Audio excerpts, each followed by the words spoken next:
હે નાથ મુજને મતિ શુદ્ધ દેજો, હૈયે સદા સેવક ભાવ રહેજો. છો શબ્દો મારા પણ આપ આવીને કહેજો, રાજી થઈ અક્ષર ભાવ દેજો, રાજી થઈ અક્ષર ભાવ દેજો.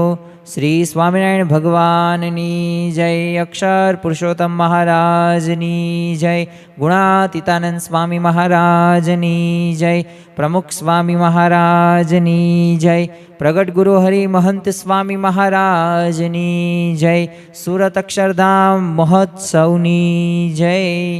દરેક દિવ્ય હરિભક્તોને નવરાત્રિ કથા પર્વના અંતિમ દિવસ એટલે કે વિજયાદશમીના જય સ્વામી નારાયણ. છેલ્લા 9 દિવસથી અલગ અલગ વિષયો ઉપર આપણે કથામૃતનો લાભ લઈ રહ્યા છીએ અને આપણા જીવનની અંદર એ આધ્યાત્મિક રીતે આપણે આગળ વધી શકીએ અને લૌકિક રીતે પણ પ્રશ્નો ઓછા થાય એની વિશેષ વાતો આપણે છેલ્લા 9 દિવસથી કરી રહ્યા છીએ. આજના અંતિમ દિવસનો પ્રવચનનો વિષય જ છે કે ઈર્ષારૂપી જે એક પ્રકારનો શત્રુ છે. આમ તો આ બહાર દેખાતો નથી, પરંતુ એક આંતરિક શત્રુ છે. તો ઈર્ષા ઉપર એક વિજયાદશમી કરવાની છે. જેમ રામ ભગવાને એ રાવણનો વિનાશ કર્યો, એવી જ રીતે આ ઈર્ષાનો આપણે આજે વિનાશ કરવાનો છે. અને ખરેખર આજે તમે જો હરીફાઈના જમાનાની અંદર કોઈ પણ એક વ્યક્તિ પણ બાકી નહીં હોય કે જે આવી બળતરાથી ન પીડાતો હોય. આજે કોઈક વ્યક્તિ પ્રગતિ કરતો હોય, સગો ભાઈ હોય કે પછી કોઈ કુટુંબના સભ્યો હોય કે પછી પાડોશી હોય, એ સુખી હોય કે પ્રગતિ કરતો હોય કે એનું સારું થતું હોય, તો એ આપણને ગમતી વાત છે નહીં. ખાસ કરીને તો પોતાના જે સમકક્ષ હોય અને બરોબરિયા સાથે તે ખૂબ આપણને સહેલાઈથી આ ઈર્ષા ભાવ પ્રગટ થતો જોવા મળે છે. તો આ ઈર્ષા ભાવના લીધે આપણા જીવનની અંદર કેવી આપણે પ્રવૃત્તિ કરીએ છીએ, ભગવાન અને સંતનો પણ દ્રોહ થઈ જાય છે. એની પણ વિશેષ વાતો સાંભળવાની છે. અને સાથે સાથે આપણે સત્પુરુષ સામે જો દ્રષ્ટિ કરીએ તો કેમ તે ઈર્ષાથી પર છે, તેમના જીવનની અંદર આ કોઈ પણ પ્રકારના જે દુર્ગુણો છે એ દુર્ગુણો જોવા મળતા નથી. તો ઈર્ષાની વિશેષ વાતો આપણે આ પ્રવચનને આ 10મા દિવસે સાંભળવાના છીએ. આમ તો સદગુરુ નિષ્કળાનંદ સ્વામી એ 64 પદીની અંદર લખ્યું છે કે જેમ કઢાયામાં કણ ઉછળે છે ઊંચા નીચા અગ્નિ જ્વાળે રે, તેમ જો તન ધારી બળે છે સ્વર્ગ મૃત્યુને પાતાળે રે. એટલે કે ત્રણેય લોકની એક અંદર જો આપણને જીવો બધા દુઃખી થતા જોવા મળે છે અને ખરેખર એને આપણે ત્રિવિધના તાપ તરીકે ઓળખીએ છીએ. અને ઘણી વખત આ ત્રિવિધના તાપ રહ્યા એ વ્યક્તિને હેરાન કરી મૂકે છે. આ ત્રિવિધના તાપની અંદર પ્રથમ તો આવશે આધિ ભૌતિક આવશે, બીજું એક આધિદૈવિક દુઃખ છે અને એક આધ્યાત્મિક રીતે તાપ જોવા મળે છે. આ 3 રીતે વ્યક્તિ દુઃખી થાય છે. એમાં આધિ ભૌતિક દુઃખ એટલે શું? તો કોઈક ભૂત હોય, પ્રાણી માત્ર હોય, એના તરફથી કોઈક આવતું દુઃખ રહ્યું ને, તો એ સામાન્ય રીતના આપણે આધિ ભૌતિક તરીકે ઓળખી શકીએ. તમે જો 11 સપ્ટેમ્બર 2001ની અંદર ન્યુયોર્કની અંદર જ તે વર્લ્ડ ટ્રેડ સેન્ટર હતું. તો આમ છે ને અમેરિકાનું નાક સમાન આ વર્લ્ડ ટ્રેડ સેન્ટર હતું, પરંતુ એનો નાશ થયો. એક પ્લેન એ દુર્ઘટના એ આતંકવાદીઓ ષડયંત્ર દ્વારા એ કરવામાં આવેલું હતું. તો એ આધિ ભૌતિક દુઃખ છે. તમે જો 27 ફેબ્રુઆરી 2002ના રોજ ગોધરામાં થયેલો તે હત્યાકાંડ હતો, તો આ હત્યાકાંડ પણ કયો હતો? આધિ ભૌતિક દુઃખ હતું. તમે જો પહેલગામમાં જે આતંકવાદી હુમલો જે થયો, એ આતંકવાદીઓએ જે ધર્મ પૂછીને જે સામાન્ય રીતના એક પ્રકારનો એક સંહાર કર્યો, અને એ દુઃખ એટલે કે આધિ ભૌતિક દુઃખ. એમ માનવે લીધો એ માનવોનો જે ભોગ રહ્યા ને એ બધા આધિ ભૌતિક દુઃખો ગણી શકાશે. એ તમે જો દીકરા કે દીકરી કે મિત્ર કે સગાવાલા કે સમાજ તરફથી આવતી કોઈ પણ મુશ્કેલી ન હોય, એ બધી પ્રકારની મુશ્કેલી આધિ ભૌતિક દુઃખની અંદર ગણી શકાશે. બીજું એક દુઃખ છે કે આધિદૈવિક દુઃખ. હવે આધિદૈવિક દુઃખ એટલે શું? તો 26 જાન્યુઆરી 2001માં એ સવારનો 8:45નો સમય હતો તો જો એ ભૂકંપ આવ્યો હતો. અને આ ભૂકંપ રહ્યો એ દેવી આપત્તિ છે. તમે જો અતિવૃષ્ટિ તો માણસ ન કરે, અનાવૃષ્ટિ માણસના લીધે ન થાય, રોગચાળો માણસ ન કરે. તો આ બધા પ્રકારના દુઃખો ને એમાં 2019માં COVID-19 જે મહામારી કોરોના વાયરસ, તો આ પણ એક પ્રકારની મહામારી રોગચાળો થયેલો હતો. તો આ બધા પ્રકારના દુઃખ પણ એ માનવે આ ભોગવવા પડે છે અને આધિદૈવિક દુઃખો કહેવામાં આવે છે. અને અંતિમ ત્રીજું દુઃખ છે આધ્યાત્મિક દુઃખ. આધ્યાત્મિક દુઃખ એ સ્વભાવનું દુઃખ, મનનું દુઃખ છે. જો તમે આધિ ભૌતિક અને આધિક દૈવિક દુઃખથી બચી શકો છો અને એના ઘણા બધા દુઃખોથી એમાંથી ઉગારી પણ શકસ. હવે ભૂકંપ આવે કે અનાવૃષ્ટિ આવે કોઈક બીજા પાસેથી અનાજ આપણે લઈએ, આવી બધી પ્રકારનું આપણે ગુજરાન ચલાવતા જોવા મળે છે. COVID-19ની અંદર તે જો આપણે સેફ રહી શક્યા, અમુક ન રહી શક્યા, તેમનું મૃત્યુ થયું, પણ હા એમાં બચી શકાય છે. આધિ ભૌતિકમાં તે સગાવાલા તરફથી દુઃખ આવે તો એ મુસીબતનો પણ તમે સામનો કરી શકો છો ને એમાંય તમે ઉગરી શકો છો. પરંતુ એ આધ્યાત્મિક દુઃખ રહ્યું જે ત્રીજા પ્રકારનું છે, એમાં તો એ દુઃખથી જીવ પ્રાણી માત્ર બચી શકે નથી ને નથી જ તે. કારણ શું છે? કારણ કે અનંત જન્મોથી જીવ રહ્યા ને એ સાથે જોડાયેલા એ સ્વભાવો છે, એ કામ, ક્રોધ, લોભ, મોહ, મત્સ, માયા, તૃષ્ણા, અહંકાર, એ પંચ વિષયો પ્રત્યેની આસક્તિઓ હોય કે ઇન્દ્રિયો તરફનું આપણું ખેંચાણ હોય, તો આના કારણે જીવને છે ને ક્યારેય તે અખંડ એ શાશ્વત સુખની પ્રાપ્તિ નથી થતી. દરેકને ઈચ્છા હોય છે કે મારા જીવનની અંદર શાંતિ આવે, સુખ આવે, પરંતુ એ નહીં આવે. શા માટે? કારણ એક જ છે, કારણ કે એ પહેલેથી જડાયેલા છે સ્વભાવો, અને આ અનંત જન્મોથી આપણે પીડે છે. તો આવા દુઃખદાયી ઘણા બધા સ્વભાવોમાંનો એ માનમાંથી એક ઉદ્ભવતો એક સ્વભાવ એટલે કે ઈર્ષા. હવે ઈર્ષા એટલે શું? ઈર્ષા સામાન્ય રીતના એને ટૂંકમાં કેવું હોય ને તો આમ પોતાથી વિશેષ કંઈક અન્યને ઉત્કર્ષ કે પ્રગતિ જોઈને એ અંતરમાં ઉપડતે એક અસહ્ય બળતરા છે. બસ આ બળતરા રહી, સામેવાળો રાજી થાય છે, સામેવાળો પ્રગતિ કરે છે, સામેવાળાને પૈસા વધુ મળે છે, સામેવાળો નિરોગી છે, આ નથી ગમતું આપણી જાતને અને આ વ્યક્તિનો વિકાસ નથી દેખી શકતો ને એટલે પેટમાં રેડાતું એ ગરમા ગરમ તેલ એટલે ઈર્ષા. અને આ ઈર્ષાના લીધે આજે વ્યક્તિ ઘણો બધો દુઃખી થતો જોવા મળે છે. બે સગી બહેનો હોય, સાથે જ ગામમાં ગયા હોય અને ડ્રેસ કે સાડી લીધી હોય. હવે સ્વાભાવિક રીતે બંને એક ભાવ પ્રાઇઝની જ લીધેલી છે, સારામાં સારી એ સાડી લીધેલી છે. હવે લગ્ન પ્રસંગમાં 5 દિવસ બાદ જવાનું છે, બંને એક સાથે જાય છે. બંને પોતાની મનપસંદ વાળી તે સાડી ખરીદેલી હતી, ગમતી હતી એ જ ખરીદેલી હતી. પરંતુ એ પ્રસંગની અંદર ગયા અને કોઈક બીજા બહેને એવું કીધું કે આ તમારો સાડીનો કલર છે ને થોડોક ઓઈલો હોય ને તો સારું. જો તમારી બેનને સાડીનો કલર કેવો સરસ મજાનો છે અને તમારે થોડોક છે ને લો, આમ બધું એટલું બધું એટ્રેક્ટિવ નથી, લાઇટ નથી મારતી સાડીનો કલર. અને એ બેન રહ્યા, એ બેન પોતે દુઃખમાં આવી જશે. જો ઘણી વખત એ હવે પ્રશ્ન સાડીનો નહોતો, પ્રશ્ન ક્યાં હતો? ઈર્ષાનો હતો કે મારી બેનના વખાણ કર્યા ને મારા વખાણ ન કર્યા. જો આ ઈર્ષાના લીધે આવા પ્રશ્નો આજે રોજિંદી ક્રિયાઓની અંદર થતા જોવા મળે છે. કોઈ પણ પ્રસંગ હોય, ઘરની અંદર કોઈક વસ્તુ લાવવાની હોય કે ગમે ત્યાં હોય, ત્યાં આપણને ઈર્ષા જોવા મળે જ છે. ગામ હતું, હવે એનો જે દરબાર હતો એ અચાનક મૃત્યુ પામ્યો, એટલે એની મરણોત્તર ક્રિયા કરવા માટે હવે એના દીકરાએ તે એક છે ને બ્રાહ્મણ માયાશંકર એનું નામ હતું, અને આ બ્રાહ્મણ માયાશંકરને તેડાવ્યો અને જે તે પ્રકારની બ્રાહ્મણે બધી વિધિ હતી બધી સરસ મજાની ખૂબ રીતે સારી કરી. હવે દરબારના એ દીકરાએ છે ને સરવણીની અંદર દરબારને પસંદ હતી એટલે બધી જ વસ્તુઓ મૂકી અને બધી વિધિ બાદ છે ને દરબારના દીકરાએ તે બધી વસ્તુ કોને અર્પણ કરવાની હોય? બ્રાહ્મણને. તો એ માયાશંકર બ્રાહ્મણને બધી અર્પણ કરી દીધી.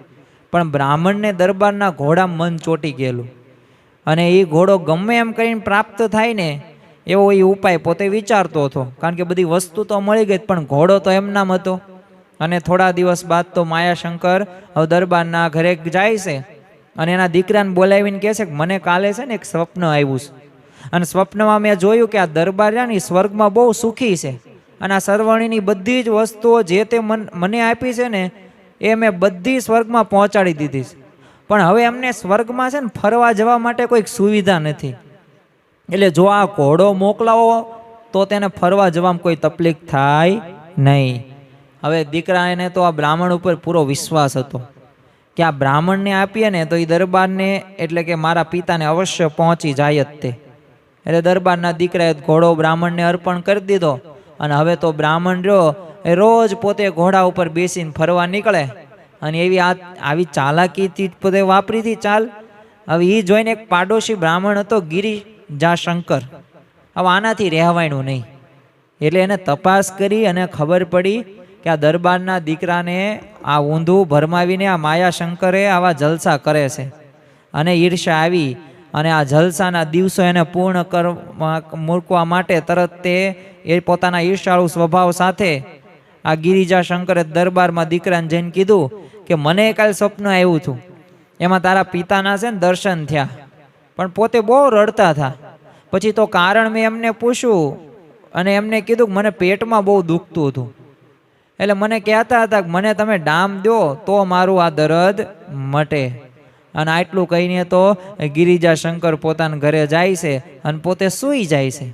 અને આ બાજુ દરબારનો દીકરો દોડતો દોડતો માયાશંકર પાસે આવે છે અને બધી વાત વિગતે કરી. અને એની આ વાત સાંભળીને તો બ્રાહ્મણના હોશકોશ ઉડી ગયા. કારણ કે હવે પ્રશ્ન શું હતો કે જો ડામ કોને દેવાનો હોય તો ડામ તો માયાશંકર, એટલે મને જ ડામ દેશે આ દરબારનો દીકરો અને મને જ પીડા થશે. કારણ કે દરબારની બધી સરવણીની બધી જ વસ્તુ હતી એ અને ઘોડો તે સ્વર્ગમાં એના મારફતે જ ગયા હતા. એટલે ડામ પણ એના મારફતે જ દરબારને સ્વર્ગમાં મળે ને.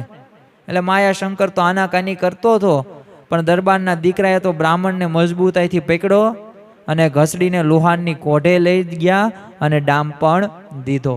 અને માયાશંકરને તો ઘોડા પર ફરતો જોઈને જો આ ગિરિજાશંકરની ઊંઘ ઉડી ગઈ. અને જ્યારે માયાશંકરને ડામ દેવામાં આવ્યો તો પોતે પાછો ગાઢ નિંદ્રામાં સૂઈ ગયો હતો. જો આનું જ નામ ઈર્ષા. આજે કોઈ વ્યક્તિને સામેવાળો વ્યક્તિ પ્રગતિ કરે ને એ ગમતું નથી. એને એમ રહી જાય છે કે ઓલો એટલું બધું મેં આટલું બધું પૈસા એને પ્રાપ્ત થાય છે, એટલો બધો આગળ વધે છે, હું કેમ ન વધું? તો આપણે છે ને વિરુદ્ધિ કેવી છે, સ્વભાવ કેવો છે, આસુરી સ્વભાવના શિવ. સામેવાળું કોઈક અહિત થાય ને તો વધુ ગમે છે. જો ઘણી વખત આપણે અંતરદ્રષ્ટિ કરીએ ને ત્યારે ખ્યાલ આવે, સગા વાલામાં જ તે કોઈકનું એક્સિડન્ટ થાય ને તો હકીકતની અંદર દુઃખ લાગવું પડે, પણ દુઃખ નથી લાગતું, સુખ લાગે છે. આપણો ભાઈબંધને ઓછા માર્ક્સ આવે ને તો આપણે સુખી થઈએ છીએ, દુઃખી નથી થતા. કેમ? મારી કરતાં ઓછા આવ્યા ને માર્ક્સ, એ આગળ વધે એવી આપણે ભાવના રાખતા નથી. જો આ ઈર્ષા રહીને એ માણસને કોરી ખાય છે. આ મુદ્દાને સમજવું એટલે જરૂરી છે, કારણ કે આપણી ગુણાતીત ગુરુ પરંપરાના જીવનની અંદર આ બધું જોવા મળે છે. પ્રમુખ સ્વામી મહારાજનું તો સૂત્ર તે હતું, બીજાના ભલામાં આપણું ભલું, બીજાના સુખમાં આપણું સુખ, બીજાની પ્રગતિમાં આપણી પ્રગતિ. જો આ પ્રકારનો ભાવ રહ્યો ને એ પ્રમુખ સ્વામી મહારાજના જીવનની અંદર જોવા મળતો હતો. તો એવો જ ભાવ આપણે આપણા જીવનની અંદર કેળવવાનો છે. જો આ બધી શીખવાની વાતો છે, જેટલા પણ આ બધું ઊંડા ઉતરીશું, જેટલું શીખું એટલા આ સ્વભાવો દૂર થશે. આ પંચ વિષયો પ્રત્યેની જે આસક્તિ રહી ત્યાંથી આપણે બહાર આવશું અને એક ભગવાન ભજવાનો પણ આનંદ આવશે ને અંતરની અંદર આનંદના ફુવારા છૂટશે. પરંતુ જો કંઈ આવા મુદ્દા તે સાંભળ્યા નહીં હોય, જીવનમાં ઉતારવાના પ્રયાસ પણ નહીં કર્યા હોય, તો યથાર્થ જે સુખ, જે શાશ્વત સુખ અને આનંદની પ્રાપ્તિ આપણે જોઈએ છે એ આપણને મળશે નહીં. જો આ બીજાનો ઉત્કૃષ્ટ ન ખમી શકાય ને તો બીજાની વાત ક્યાં વાત છે. સગા ભાઈઓનો પણ આજે જો ઉત્કૃષ્ટ ખમી નથી શકતા. અને જો આવી ઈર્ષાની જ્વાળાથી બળતા હોય છે, જોવા આટલા બધા ઉદાહરણો આપણા સમક્ષ છે જ તે. આ એક બે વાર્તા નહીં, આવી તો ઘણી બધી વાર્તાઓ ઘરે ઘરે જોવા મળે છે. શ્રીજી મહારાજે એટલે જ તે શિક્ષાપત્રીના 4થા શ્લોકની અંદર લખ્યું છે કે ગૃહસ્થાસ્ય મયા રામ ભટ્ટાધ્યાય મદાશ્રયા. એટલે કે અમારા આશ્રિત જે મયારામ ભટ્ટ આદિક ગૃહસ્થ સત્સંગી, બસ આ મયારામ ભટ્ટનું નામ શિક્ષાપત્રીમાં લખાણું. એટલે નિર્વિકલ્પાનંદે અને હરિહરિયાનંદે દીનાનાથ ભટ્ટ હતા, એની કાન ભંભેરણી કરી અને શું કીધું કે જોયું, તમે આ વિદ્વાન, આખું ભાગવત તમને મોઢે છે, છતાં તમારું નામ શ્રીજી મહારાજે શિક્ષાપત્રીમાં ન લખ્યું અને મયારામ ભટ્ટનું નામ લખ્યું. અને આ શબ્દો હતા એ દીનાનાથ ભટ્ટના હૈયામ સોસરા ઉતરી ગયા અને પરિણામે મયારામ ભટ્ટનો તો અભાવ આવ્યો, પરંતુ શ્રીજી મહારાજનો પણ અભાવ આવ્યો. જો આ અભાવ અવગુણની પ્રવૃત્તિ રહીને એ શરૂઆત થાય સામાન્ય હરિભક્તથી, પણ ભગવાન સુધી પહોંચી જવાય છે. અને આ ઈર્ષા તે આવી જ એક બુરી ચીજ છે કે જેના પ્રત્યે આપણને અદેખાય હોય ને અહિત કરવા માટે ઘણીવાર જો બીજાએ પણ સહન કરવું પડતું હોય. અરે બીજા તો સામાન્ય માણસને નહીં પણ ખુદ ભગવાનને પણ સહન કરવું પડતું હોય આ ઈર્ષાના લીધે. શ્રીજી મહારાજ છે ને એક વખત એક ગામની અંદર પધાર્યા, તો એ ગામમાં છે ને બે સત્સંગી બાઈઓ રહેતી હતી અને બંને બાઈઓએ મહારાજને પોતાના ઘરે જમવાનું નિમંત્રણ પાઠવ્યું. એટલે મહારાજ તો પ્રથમ બાઈ હરિભક્તના ઘરે પધાર્યા અને એ બાઈએ તો મહારાજ માટે ઘણી બધી વાનગીઓ બનાવેલી અને મહારાજને જમવા માટે બેસાડે છે. હવે મહારાજ તો એક એક વાનગી મોઢા મૂકે, ચાખે અને બાઈ ભક્તના ખૂબ વખાણ કરે અને એમ જ કહે કે તમે તો અદ્ભુત રસોઈ બનાવી છે, આવી રસોઈ તો મેં હજુ સુધી કાંઈ ક્યારેય કોઈ જમ્યો જ નથી હું. અને પેલી બાઈ હતી મનમાં બહુ હરખાય કે મારા જેવી કોઈ રસોઈ બનાવતું નથી. જો અહંકાર આવી ગયો અને બીજા જ દિવસે મહારાજે બીજા સત્સંગી બાઈને ભક્તને ત્યાં ભોજન લેવાનું હતું, કારણ કે એને પણ આમંત્રણ આપેલું હતું. એટલે પહેલી સત્સંગી બાઈને તો આના પ્રત્યે થોડીક ઈર્ષા હતી. એટલે આ દેખાયવાળી બાઈએ શું કર્યું, રસોડામાં કોઈ નહોતું ને એટલે ખોબો ભરીને છે ને મીઠું દાળ શાકની અંદર નાખી દીધું અને મનમાં હરખાવા લાગી. મહારાજ તો પાટલે બેસી ગયા. હવે તો મહારાજ તો અંતર્યામી, તનકી જાણે મનકી જાણે, જાણે ચિતકી ચોરી. ભગવાન આગળ ક્યાંય છુપાઈ ન શકાય, ભગવાન તો બધુંય જાણે. તો ભગવાને તો જાણી લીધું કે આ તો બધું થયું જ છે આવું કામ. અને ઓલી બાઈએ જે ગઈકાલે જમવા ગયો તો એ બાઈએ જ કરેલું, પણ મહારાજ કાંઈ બોલ્યા નહીં. અડધું ભોજન પૂર્ણ થયું, કાંઈ બોલ્યો નહીં. તોય તે મહારાજ એ ખારો એ જમી જ લીધું. એટલે આવું પરાક્રમ કર્યું હતું ને એટલે બાઈથી રહેવાયું નહીં. એટલે મહારાજને પૂછ્યું, મહારાજ રસોઈ કેવી થઈ છે? અને મહારાજ ત્યારે હસતા હસતા કીધું કે રસોઈ તો સારી થઈ છે, પણ રસોઈમાં તમારો હાથ પડ્યો લાગે છે. જો માણસ જ્યારે આવા ઈર્ષા ભાવથી પીડાતો હોય ને ત્યારે એને કાંઈ સાર અસારનો પણ વિવેક રહેતો નથી. વિચાર કરો કે ભલે એ બીજી બાઈએ ખાવાનું બનાવેલું હતું, પરંતુ એ કોની માટે બનાવેલું હતું? શ્રીજી મહારાજ માટે બનાવેલું હતું.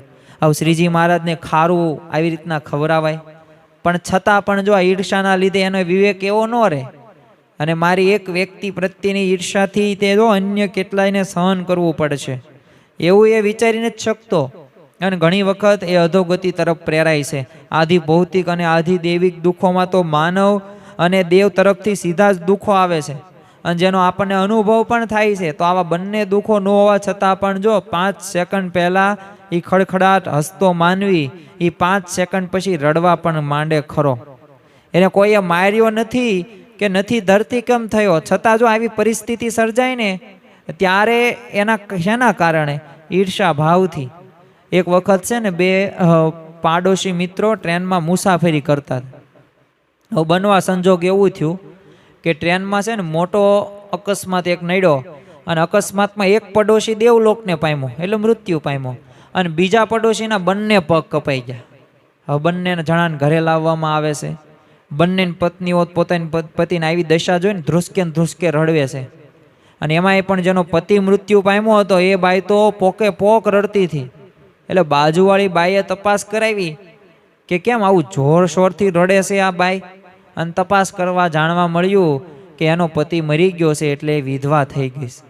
અને જેવું આ સાંભળ્યું ને એટલે તરત એ બાઈએ હસવા માંડી કે આ ભગવાનનો પાડ માનવા લાગી કે મારે હજી રંડાપો આવ્યો નથી, હું તો ઘણી જ સુખી છું. અને થોડી વાર પછી એ રેડિયો ઉપરથી આકાશવાણી થઈ અને જાહેરાત કરવામાં આવી કે આ શહેરમાં થયેલ જે ટ્રેન અકસ્માત થયો છે ને એમાં જે મૃત્યુને શરણ થયા છે એમને સરકાર તરફથી એ 10 લાખ રૂપિયાની સહાય આપવામાં આવશે. અને જ્યાં જાહેરાત પૂરી થઈ અને બંને ઘરનું વાતાવરણ બદલાઈ ગયું. જેનો ધણી મરી ગયો હતો ને એ બાઈ હસવા માંડી અને બોલી કે મર્યો તો ભલે મર્યો પણ 10 લાખ રૂપિયા તો મળ્યા. અને જે પેલી બાઈ હતી જે હસ્તી હતી એ રડવા માંડી અને બોલી કે આના કરતાં તો મરી ગયો હોત ને તો સારું હતું. હવે તો લંગડો થયો એટલે મારે જ આખા ઘરનું ગુજરાન ચલાવવું પડશે, મારે જ કામકાજ કરવું પડશે બધું. વિચાર કરો, ફક્ત એક જાહેરાતથી હસતી વ્યક્તિ રડતી થઈ ગઈ. એ જાહેરાતથી નથી થઈ, એ થઈ છે ઈર્ષા ભાવથી. એમ જો આ ઈર્ષા ભાવ એ વ્યક્તિને આ રીતે સુખી પણ કરે છે ને દુઃખી પણ કરે છે. પરંતુ આ ઈર્ષા એ નકારાત્મક ગુણ છે. દુર્યોધન તમે મહાભારતની અંદર જુઓ, એક સમય એવો આવ્યો કે દિવસે ને દિવસે પોતે દુબળો થતો હતો. ઘણા બધા વેદ્યોને બોલાવવામાં આવે છે. અરે ધૃતરાષ્ટ્ર, દ્રોણાચાર્ય, કૃપાચાર્ય, કુલગુરુ, ભીષ્મ પિતામાં બધા ટેન્શનમાં આવી જાય છે કે આ દુર્યોધન દિવસે દિવસે આનું શરીર કેમ દુબળું થતું જાય છે. ઉપચાર કરાવે પણ કાંઈ ફેર ન પડે. પછી તો બહુ તપાસ કરતા એની બીમારીનું કારણ જાણવા મળ્યું અને એનું કારણ એ દુર્યોધન પોતે જ કીધું કે મને કાંઈ થયું નથી, પણ આ યુધિષ્ઠિર રોજ હજારો બ્રાહ્મણોને દાન આપે છે અને દરેક બ્રાહ્મણ યુધિષ્ઠિરની જય બોલાવે છે, એટલે હું એને જોઈ નથી શકતો, મને ઈર્ષા થાય છે, બળતરા થાય છે. હવે વિચાર કરો, રાજમહેલના એ સુખડા ભોગવતો માણસ પણ દુઃખી છે. એ ઈર્ષાના સ્વભાવથી આજુબાજુનું વાતાવરણ સારું હોય ને છતાં ઈર્ષાવાળો સુખી રહી શકતો નથી. અને જો આ વિચાર જ તે એક માણસ માત્રને સુખી કરે છે અને દુઃખી પણ કરે છે, એટલે ઈર્ષા રહી એ વ્યક્તિને કોરી ખાય છે. એ વાત સાચી છે. એટલે જ તે જો આ ઈર્ષાની પરાકાષ્ઠાની સ્થિતિ વચનામૃત સારંગપુરનું 8મું વાંચો. આ વચનામૃતની અંદર શ્રીજી મહારાજ જણાવે છે કે પોતાથી જે મોટા હોય તો પણ તેનું જ્યારે સન્માન થાય ત્યારે તેને દેખી શકે નહીં. એવો એનો સ્વભાવ હોય તેને એમ જાણવું છે આના હૈયામાં ઈર્ષા છે. હવે તમારે એ જ જોવાનું કે આપણાથી નાના હોય કે આપણાથી મોટા હોય એનું સન્માન થાય, આગતા સ્વાગતા થાય, એની વ્યવસ્થા સારી થાય. અને જો આપણને ત્યારે ન ગમે તો સમજી લેવાનું કે આપણા હૈયામાં ઈર્ષા છે. અંતરદ્રષ્ટિ કરીએ તો ખ્યાલ આવે ઈર્ષા આપણામાં રહેલી જ છે. એટલે જ તે આ છેલ્લા દિવસે આપણે આ વિજયાદશમી કરવાની છે ઈર્ષા ઉપર. અને આ ઈર્ષા ઉપરનો જે નકારાત્મક જે ગુણ આપણામાં દુર્ગુણ આવી ગયેલો છે, જો આનાથી પર થશું ને તો જ તે આપણને સુખ પ્રાપ્ત થશે. શ્રીજી મહારાજના સમય દરમિયાન જો સમાજમાં સ્વામિનારાયણ સંપ્રદાય અવૈદિક છે ને એવી વાતો પૂર જોશથી ચાલતી હતી. વડોદરામાં પણ કેટલાક મતપંથી પંડિતો હતા, આ વાતનો ઉપાડ કર્યો હતો. શ્રીજી મહારાજે આ શાસ્ત્રાર્થ કરવા માટે મુક્તાનંદ સ્વામીને મોકલા અને સૈયાજીરાવ ગાયકવાડના દરબારમાં આ શાસ્ત્રાર્થ યોજાયો. હવે મુક્તાનંદ સ્વામીને ત્યાં પોતાની સાધુતા વડે દિગ્વિજય તો કર્યો. મહારાજે ખૂબ રાજી થઈ ગયા અને ખૂબ પ્રસન્નતા પણ પ્રાપ્ત કરી એમને. પણ આ પ્રસન્નતા સાંભળીને નિર્વિકલ્પાનંદ અને હરિહરિયાનંદ બે જણાએ ને ઝાડ લાગી. બંને બોલ્યા કે આ મુક્તાનંદને આમાં શું ધાડ મારી, અમને મોકલ્યા હોત ને તો અમે પણ જીતીને આવેત. હવે જો મોટાનું સન્માન પોતે દેખી શક્યા નહીં. આ જ વચનામૃતમાં મહારાજ આગળ વાત કરતા કહે છે કે યથાર્થ ઈર્ષાવાળો જે હોય ને એ કોઈની મોટાઈને દેખી શકે નહીં. એટલે જેની ઈર્ષા રગે રગની અંદર જોવા મળતી હોય ને એ સામાન્ય રીતના આપણને આવી પ્રકારની તે વૃત્તિ એના જીવનમાં હોય છે. અને જો આવી વૃત્તિવાળા માણસના મનમાં એમ જ રહે કે હું ભલે આગળ ન વધું પણ બીજો કોઈ માણસ છે ને આગળ વધવો જોઈએ નહીં. એક છે ને રાજા હતો, બધા જ પ્રકારે પોતે સુખી અને પોતાના વારસ તરીકે એને એક નવા રાજાની પસંદગી માટે હવે પ્રધાને રાજાને કીધું કે આ તમારા મહેલની છે ને અટારીએથી તમારે કબૂતરનું એક પીછું નીચે નાખવાનું, અને આ પીછું જો નીચે ઊભેલા પ્રજાજનોમાં જેના માથા ઉપર પડે ને એ તમારો નવો રાજા. અને રાજાને તો આ પ્રધાનનો વિચાર ગમી પણ ગયો અને આખા રાજ્યની અંદર ઢંઢેરો પીટાવે છે અને બધા લોકો તૈયાર થઈ જાય છે કે આપણે પણ રાજા તો બનવું જ છે. એટલે બધી ડોશીઓ, ડોહાન, યુવાનો, યુવતીઓ બધા આવે છે કે અમે રાજા તો બનવા માટે સક્ષમ જ છીએ, બધાને એવું જ લાગે. અને બધા આવી ગયા અને નક્કી કરેલા દિવસે રાજાએ મહેલના 3જા મજલાની અટારીએથી કબૂતરનું એક પીછું નીચે નાખ્યું અને તરત જ પોતાના સિંહાસન ઉપર બેસી ગયો અને નવા રાજાની રાહ જોવા લાગ્યો. 1 મિનિટ થઈ, 2 થઈ, 3 મિનિટ થઈ, 5 મિનિટ થઈ, પણ કોઈ ઉપર આવ્યું જ નહીં. એટલે હવે રાજાની જે ઇંતેજારી હતી એની વધતી ચાલી અને જોત જોતામાં 5 નહીં 10, 15 મિનિટ થઈ ગઈ પણ નીચે કોઈ ઉપર આવે જ નહીં ને. એટલે હવે રાજા જ કાંઈ રહેવાનું નહીં એટલે સિંહાસન ઉપરથી ઊભો થઈને અટારીમાં આવીને જોવા ગયો કે ખરેખર આ પીછું ગયું ક્યાં અને કેમ કોઈ વ્યક્તિ ઉપર નથી આવતું. અને એને નીચે જોયું તો આશ્ચર્ય, પીછું કોઈને માથા ઉપર પડ્યું જ નહોતું. હવે કારણ શું હતું? પીછું જેના ઉપર માથે પડવા જાય ને તરત જ તે બાજુવાળાને પીછાને ફૂંક મારે, અને માથા પર ભલે ન પડે પોતાના, પણ એ બીજાના માથા ઉપર ન પડવું જોઈએ. અને આ કેવી યથાર્થ ઈર્ષા કહેવાય. કોઈનો પણ ઉત્કૃષ્ટ ન ખમે, બોલો પોતાને જ રાજાને જ બનવું પણ બીજાને પણ બનવા દેવું નથી. અને આવી ભાવના જો આજે ઘણા બધા વ્યક્તિઓના જીવનની અંદર જોવા મળે છે. આવી ઈર્ષા રહે ને એ સિંહિકા જેવી છે. હવે હનુમાનજી જ્યારે સીતાજીની શોધ માટે છે ને લંકા જતા હતા ને, એમાં મધદરી એક સિંહિકા નામની એક રાક્ષસી આવી. કોઈ ઉપર ઉઠતો હોય અને એને વરદાન પણ એવું હતું, પડછાયો હોય ને પડછાયાને પકડીને આમ થાપટ મારે ને એટલે હેઠે પડી જાય.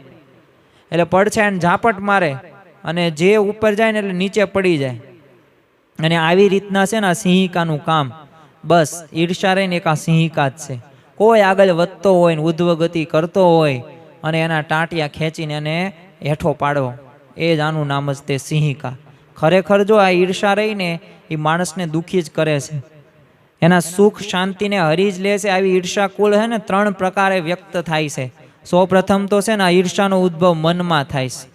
એક ભાઈએ ત્યાં છે ને ફ્રીજ આવે ને અને રોજ ઠંડુ પાણી પીએ, અને બળતરા કોને થાય? બીજા ભાઈને થાય. પોતાના તે પડોશી નવી કંઈક કાર ખરીદે અને ઘેર આવે ને હોર્ન વગાડે, હવે કાનમાં હથોડા વાગતા હોય ને એવું પોતાને લાગે. શા માટે? આ પાડોશીવાળાએ કાર લીધીશ. જો આ મનમાં ઉદ્ભવતી આવી ઈર્ષાથી માણસ મનમાં ને મનમાં એ ધૂંધવાયા કરે છે ને બેચેન રહેશે. એન્ઝાયટી એના જીવનની અંદર વ્યાપ્ત થઈ જાય છે. ત્યારબાદ એના કરતાંય તે વધુ ઈર્ષાની આગ ભભૂકે ને ત્યારે માણસ પોતાની વાણી દ્વારા વ્યક્ત કરે છે. અને આવો ઈર્ષાવાન માણસ રહ્યો, જેના પ્રત્યે એને ઈર્ષા હોય ને એને જાહેરમાં પોતાની વાણી દ્વારા ઉતારી પાડે. એનું વાકું બોલે, એની નાની ભૂલ હોય ને તો એ મોટી કરીને બતાવે, અને પછી રાક્ષસી માયા ઘોડે કટાક્ષ પણ કરે છે. સારંગપુરનું મંદિર બંધાતું હતું અને ત્યારે ઊભી થયેલી એક સ્તંભપંથી તરફ છે ને લાંબો હાથ કરીને, હવે જૂના મંદિરના તે એક કારભારી હતા, એ ભગત ઈર્ષા ભાવથી કીધેલું કે આ મોટો હજીરો ખડકે છે, એ પૂરું કર્યા સિવાય શાસ્ત્રી ગુજરાતમાં ભાગી જવાના છે. વિચાર કરો કે કેવી ઈર્ષા એના જીવનની અંદર હશે. તો આના પરાકાષ્ઠામાં ઈર્ષા રહીને એ ઘણી વખત શરીર દ્વારા પણ વ્યક્ત થતી જોવા આપણને મળે છે. એક વખત એક ગામમાં છે ને શ્રીજી મહારાજ એક સત્સંગી હરિભક્તને ત્યાં રહેતા હતા, અને એના પાડોશી એના પ્રત્યે આવા પ્રકારની અદેખાઈ કે કેમ કરીને એનું ધનોત પણોત નીકળે ને એવો જ એનો ભાવ હતો. અને એવી તક એ પાડોશી શોધતો હતો. અને એકવાર તો એ સત્સંગી ખેતરે ગયો અને એના પત્ની કપડાં ધોવા માટે તળાવે ગયેલા હતા, અને ઘરમાં કોઈ નહોતું. હવે આવો અમૂલ્ય અવસર કોઈ મૂકે? અને એ અવસર જોઈને પોતે પડોશીએ સત્સંગીના એ ઘરની આગ લગાડી અને પોતાના ઘરમાં પોતે જતો રહેશે. આગની ખબર આખા ગામમાં પ્રસરી ગઈ. હવે કોઈ જઈએ પેલા સત્સંગી હરિભક્તને ખેતરમાં જ લાવીને બોલાવ્યું અને કીધું કે જો આ તમારા નજર સમક્ષામાં આગ, પોતાનું ઘર હતું મહા મહેનતથી બનાવેલું, એમ ભડકે બળતું હતું. ગામ લોકોએ ભેગો પેલો પાડોશી પણ સારું દેખાડવા માટે છે ને આગને ઓલવવા માટે પ્રયાસ કરે. ધીરે ધીરે આગ તો કાબુમાં આવી ગઈ. એટલે ઘરનો થોડોક તો સામાન હતો એ સલામત બચાવી લેવામાં આવેલો, એમાં આગ તો બુઝાઈ ગઈ. પછી સત્સંગીરો ની ઘરમાં પ્રવેશ્યો અને શું શું બળી ગયું હતું ને બધું જોવા લાગ્યું. અને ત્યારે તો ઓલો પાડોશી હતો એટલે એ તો સારું લગાડવા માટે દોડતો દોડતો ત્યાં આવે છે ને એને જોવું હતું કે આ સત્સંગી હરિભક્તનું નવું ગાડું બળી ગયું છે કે નહીં. અને સત્સંગીને એના મલિન આશ્રયની સારી રીતે જાણ જ હતી. એટલે પડોશીને ઘરમાં દાખલ થતો જોઈને સત્સંગી બોલ્યો કે તારા હૈયામાં છે ને એ પણ બળી જ ગયું છે ને. જો આવી રીતે થાય છે, વ્યક્તિ પોત બીજાનું પણ અહિતા ઈર્ષાથી કરે છે. જીવા ખાચર તમે જો દાદા ખાચર પ્રત્યેની ઈર્ષાના કારણે શ્રીજી મહારાજને મારી નાખવાનું કાવતરું ઘડ્યું હતું, જેમાં એમણે મહારાજને મારી નાખવા માટે રામ ખાચરને રોક્યા હતા. તો આવી રીતે જો ભગવાનનો પણ દ્રોહ થાય છે. ગુણાતીતાનંદ સ્વામીનો મહિમા તમે જો ચારે કોર ફેલાતો જ. અને ત્યાગીઓના કહેવાથી આચાર્ય ભગવત પ્રસાદજી મહારાજે હવે ગુણાતીતાનંદ સ્વામી જુનાગઢમાં જે ચોકડીમાં નાહતા હતા એના ઉપર ત્રિકમનો પહેલો ટચકો માર્યો. વિચાર કરો કેવો એ સત્પુરુષનો એ અક્ષર બ્રહ્મનો એ દ્રોહ કરે છે. તો આમ ઈર્ષા રેની મન હોય કે વાણી હોય કે શરીર હોય એ દ્વારા વ્યક્ત થાય જ છે ને પરિણામ શું આવે છે? પરિણામ દુઃખ જ થાય છે, અશાંતિ આવે છે, ઉદ્વેગ જ રહ્યા કરે છે. અને ઈર્ષાથી જો માણસ પોતાની પાસે જે સગવડ સુવિધા છે ને એ પણ સારી રીતે ભોગવી નથી શકતો. ઘણી વખત માણસ આવી ઈચ્છાઓ, તૃષ્ણા, ઈર્ષાના લીધે જ તે પોતાને મળ્યું એનો આનંદ એ કેફથી વર્તી નથી શકતો. આપણે લાખોપતિ હોય ને કરોડોપતિ સામું જોયા કરવી, તો હવે એનો આનંદ તો આપણને આવતો નથી, પણ આપણને જે લાખોપતિ છે ને એનો પણ આનંદ આપણે લઈ શકતા નથી. એટલે આધ્યાત્મિક માર્ગમાં તે ઈર્ષા ભાવથી ઘણી બધી ખોટ મોટી જાય છે. અને એની વાત જણાવતા તે શ્રીજી મહારાજ વચનામૃત ગરડા મધ્યના 28મા વચનામૃતની અંદર કહે છે કે ભગવાનના ભક્ત ઉપર ઈર્ષા છે તો તે ભક્ત ભગવાનના ધામમાંથી પણ જરૂર હેઠો પડશે. તો જો આપણે ભગવાનના ભક્ત ઉપર ઈર્ષા રાખીશું તો આ પણ પ્રશ્ન થવાનો જ છે. તો આમ જો ઈર્ષાના સ્વભાવથી કોઈક ક્યારેક સુખી થઈ શકે પણ નહીં. માટે જીવનમાંથી આ સ્વભાવને છે ને હંમેશા માટે આપણે તિલાંજી આપવી જોઈએ. મહાન પુરુષોએ પણ જો પોતાના એક જીવન દ્વારા બોધ આપ્યો છે કે ક્યારેય કોઈની પ્રત્યે ઈર્ષા કે અદેખાઈ નહીં રાખવાની. એમના આવા શુદ્ધ અને પવિત્ર આચરણથી જ તેમની જો મહાનતા આજે પણ આપણે ભૂલી નથી શક્યા. ચૈતન્ય મહાપ્રભુની આપણે વાત કરીએ તો એ ચૈતન્ય મહાપ્રભુ અને રઘુનાથ બંને ઘનિષ્ઠ મિત્રો હતા અને બંને ન્યાયના વિષય ઉપર બહુ ઊંડાણપૂર્વક ભણ્યા હતા અને અભ્યાસ બાદ પણ બંને પોતાના ગ્રંથો લખ્યા હતા.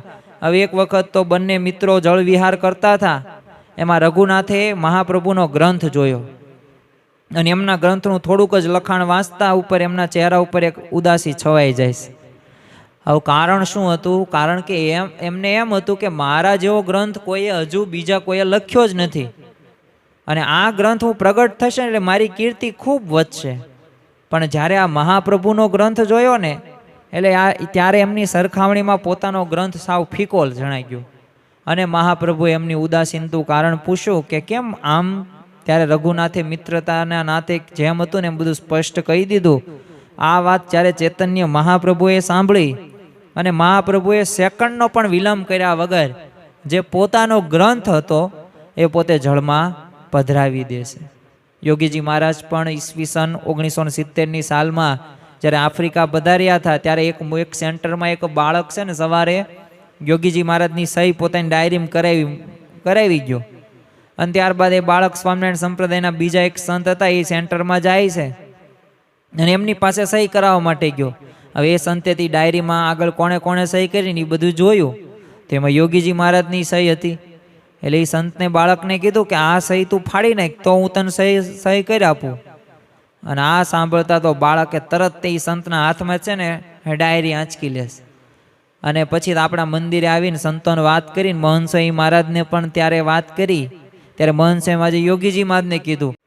યોગીજી મહારાજ ઈસવીસન 1970ની સાલમાં હવે જ્યારે આફ્રિકા પોતે ધર્મયાત્રા માટે પધાર્યા હતા, હવે ત્યાંના એક સેન્ટરમાં એક બાળકે છે ને સવારે યોગીજી મહારાજની સહી પોતાની ડાયરીમાં કરાવી ગયું અને ત્યારબાદ એ બાળક સ્વામિનારાયણ સંપ્રદાયના બીજા એક સંત પણ એ સેન્ટરમાં પધાર્યા હતા.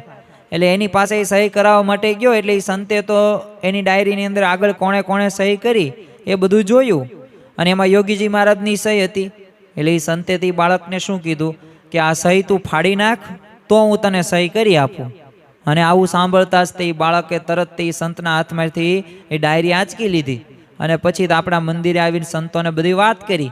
એટલે મહંત સ્વામી મહારાજે આ વાત છે ને યોગીજી મહારાજને કરવા કીધું અને એ બાળક જ્યારે આ વાત કરી ત્યારે યોગીજી મહારાજ તો ખડખડાટ પોતે પહેલાં તો હસે છે અને પછી કહે છે ગુરુ ફાળવા દેવી હતી ને હું તો બીજી વાર સહી કરી આપે, પણ એ સંતની સહી ક્યાંથી? જો આવો મહિમા સમજતા. તો આવી રીતે આપણા જીવનની અંદર તે ઈર્ષા હોય ને તો આવા વાક્યો નીકળે જ નહીં, પણ જો ઈર્ષા હોય તો આપણે આનું ઉલટું કરીએ. શાસ્ત્રીજી મહારાજ જ્યારે વડતાલથી બહાર નીકળ્યા પછી જો થોડા સમય બાદ તે શંકરાચાર્ય સ્વામી અને માધવ તીર્થે શાસ્ત્રીજી મહારાજને કહેણ મોકલ્યું કે આપણે બંને ભેગા થઈને વડતાલ સંસ્થાને શાસ્ત્રાર્થમાં હરાવીએ. અને ત્યારે અજાત શત્રુ એવા શાસ્ત્રીજી મહારાજ બોલેલા કે અમે અને વડતાલ સંસ્થા અમારા સિદ્ધાંત માટે જુદા છીએ, પણ બહારની અન્ય કોઈ સંસ્થા માટે અમે બંને એક જ છીએ. જેમ જો યુધિષ્ઠિરે પણ કીધેલું હતું કે અમે 100 નહીં, અમે 5 નહીં, પણ 105 છીએ. એટલે જો આવા સત્પુરુષોના જીવનમાંથી આપણે પ્રેરણા લઈએ ને તો આપણે પણ ખ્યાલ આવે કે એની રીતે રીત આપણી બીજી રીતે બાદ. અને જો ઈર્ષા ભાવ ટાળવાનો ઉપાય એ જ છે કે સામેની વ્યક્તિને આપણે નીચી કે પાછી પાડવા કરતાં આપણે આપણું જીવન એવું સુવ્યવસ્થિત ને પવિત્ર બનાવવાનું છે કે આપોઆપ પોતે નીચે થઈ જાય. અને જો આ કાર્ય કરેલું છે મહંત સ્વામી મહારાજે, પ્રમુખ સ્વામી મહારાજે. સ્વામી રામતીર્થે એકવાર શાળામાં છે ને વિદ્યાર્થીઓને એક પ્રશ્ન પૂછ્યો કે તેમણે હવે એક લીટી દોરી અને પછી બધાને કીધું કે આ લીટીને ભૂસ્યા સિવાય નાની કરી દો. તો હવે કોઈ કાંઈ કરી શક્યું નહીં. પછી તો એમણે પોતે જ એની નીચે એક છે ને મોટી લીટી દોરી અને જેથી પહેલી દોરેલી લીટી હતી આપોઆપ નાની થઈ ગઈ. બસ એવી જ રીતે આપણા જીવનની અંદર તે સદગુણોથી આપણે મહાન બનવું, વર્તનથી બનવું, આચારથી બનવું, વાણીથી બનવું.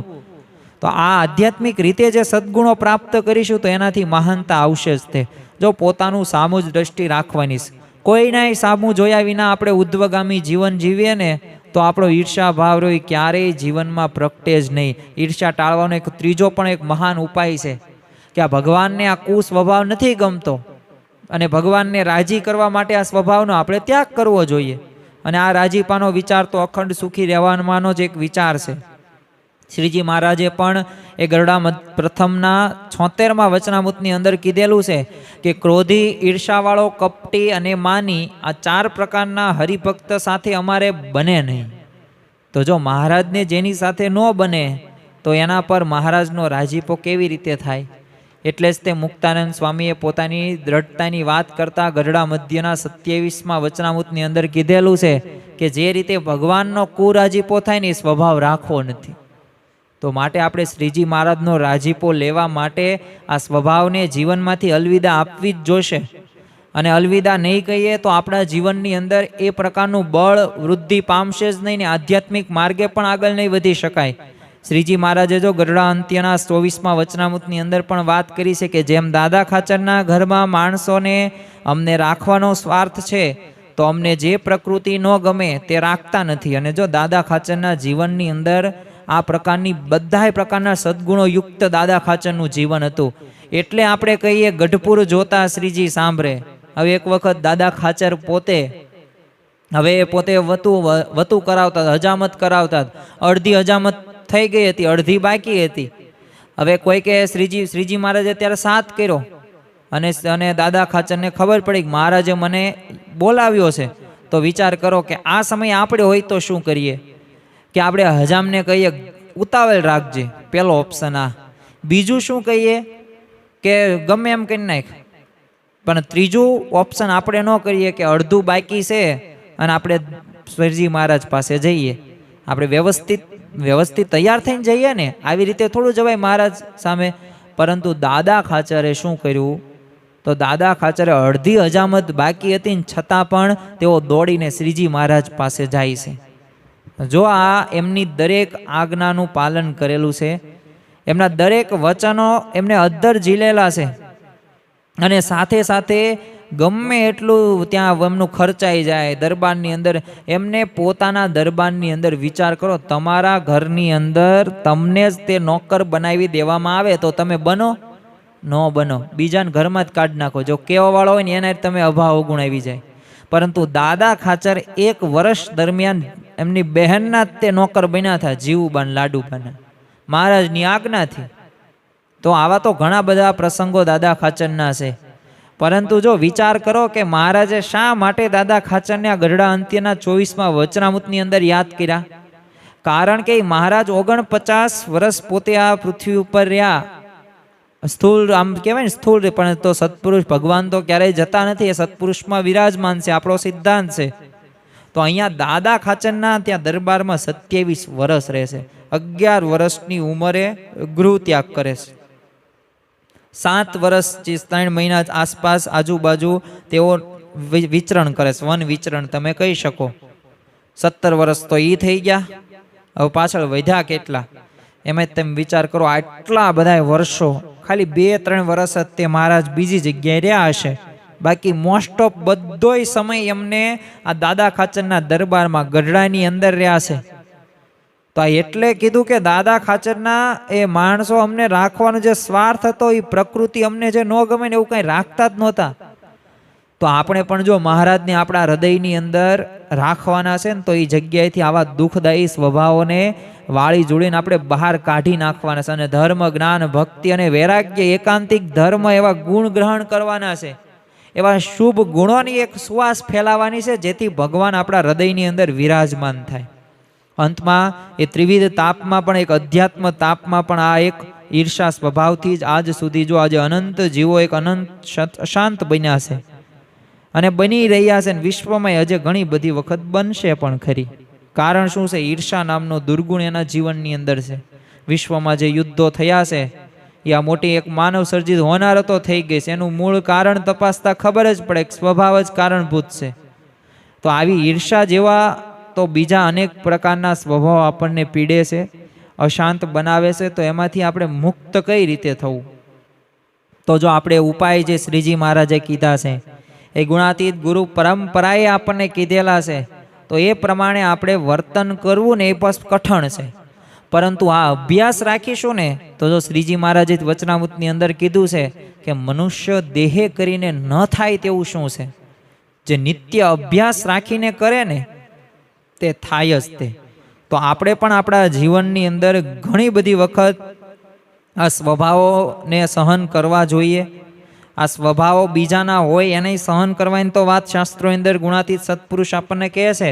પણ આપણામાં સ્વભાવો એવા નથી ને જે ભગવાનને નથી ગમતા, તો એને પણ આપણે દૂર કરવાના છે. અને આવા ત્રિવિધ તાપમાં એ તપતા આપણને કોણ ઉગારે? તો એ બળતો જળતો આત્મા સંત સરોવર જાય, સત્સંગ રૂપી લહેરથી તરત ટાઢો થાય. આ છેલ્લા 10 દિવસથી આપણે આ કથામૃત માણી રહ્યા છીએ.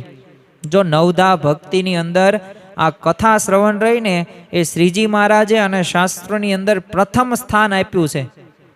અને આ પ્રથમ સ્થાન છે કથા શ્રવણનું. આ કથામૃત રૂપી અમૃત, અમૃત કરતાં પણ વિશેષ જેની ઉપમા આપવામાં આવેલી છે. કારણ કે અમૃત પીવો ને તો શરીર તમારું સ્વસ્થ રહે, તમને કાંઈ થાય નહીં.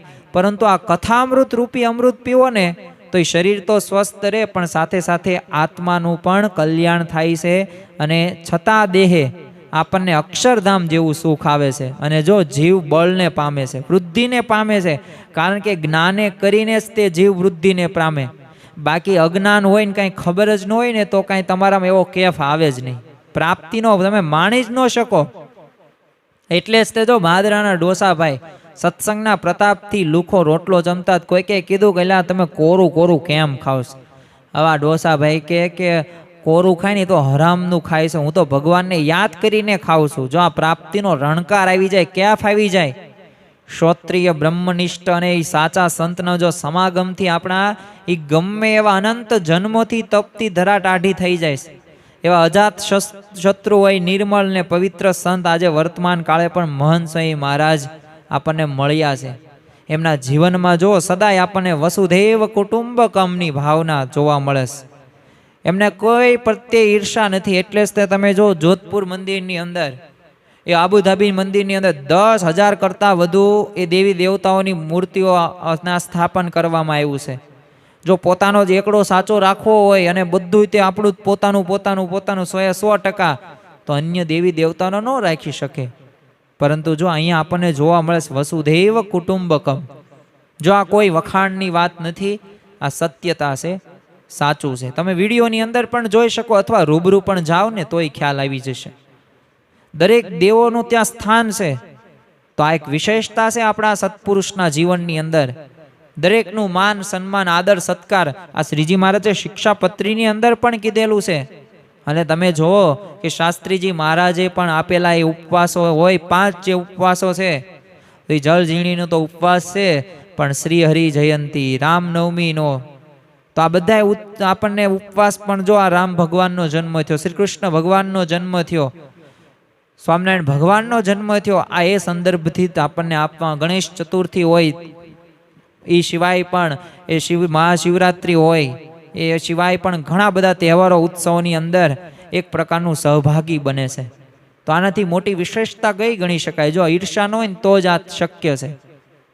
એક વખત પ્રમુખ સ્વામી મહારાજ પોતે એટલાન્ટા અમેરિકાની અંદર એક હરિભક્ત ને ત્યાં ભારત આવ્યા હતા અને સ્વામીશ્રીને મળીને પોતાના સેન્ટરનો એક રિપોર્ટ આપ્યો અને ત્યારબાદ તો એમણે વાત કરી કે આપણા મંદિરની બાજુમાં છે ને બીજું અન્ય એક સંપ્રદાયનું મંદિર થયું છે, અને એ હરિભક્તો કહેવાનો ભાવ એવો હતો કે હવે આપણા મંદિરમાં છે ને હરિભક્તોની સંખ્યા થોડી ઓછી થઈ જશે. અને એમનું વાક્ય જેવું પૂરું થયું ને તરત સ્વામીશ્રી એક જ વાક્ય બોલ્યા. જો આ શબ્દો વાક્યો રહ્યા ને એ આપણા અંતરમાં ભેદાવા પડે. એમણે કીધું કે ક્લબ તો નથી થઈ ને, થિયેટર તો નથી થઈ ને.